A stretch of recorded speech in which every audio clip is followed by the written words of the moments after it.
the biggest question I feel like that is facing obviously most quarterback NFL needy teams in this time is quarterback at first round.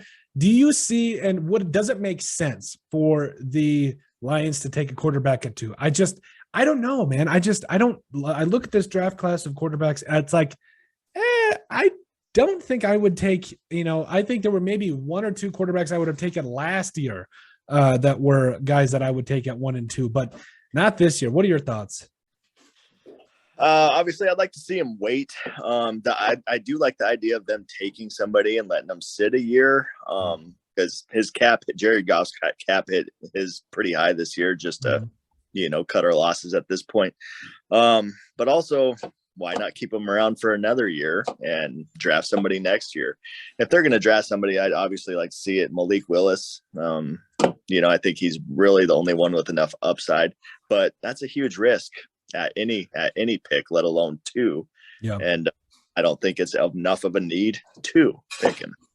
Is that one of those things where you're more of a proponent of, and this is actually my attitude about it, is getting a guy that honestly, I go BPA, best player available. In other words, if the Vikings find themselves down at 12 and they find themselves at a spot where, okay, our biggest need right now is corner, but our third need is guard, and a guy like Zion Johnson is there. Now that would be really hard to get, or really high to get Zion Johnson there, but because I think he's more of a later first round pick. But the point is, like, do you sit there and do you think, okay, it's not our biggest need, but this guy was supposed to be, to put in perspective to 12, Kyle Hamilton falls to the Vikings at 12. That's a great example. I had one of my buddies bring that up today.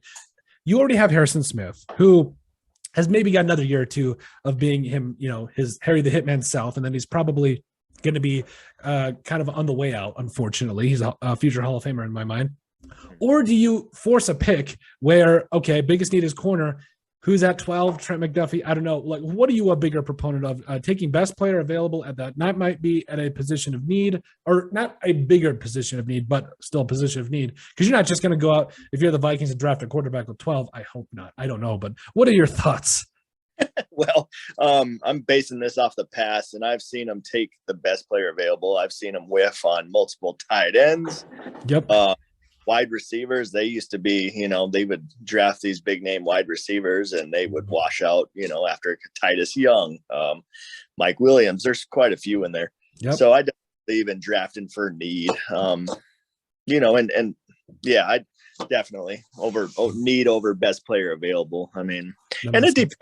That's different team to team. If you don't have a lot of holes, then go best player available. But I think you have to draft somebody that you're going to be able to use, and best player available isn't always the way to go. That's true. That's a good point, especially when you're a team that, like the Lions. I'm not going to say you need a lot of players because, like we just said, there was. Right. I'm not, because you were at a position where you lost a lot of games, and Vikings were in the same boat where you lost a lot of games by 1 score or less.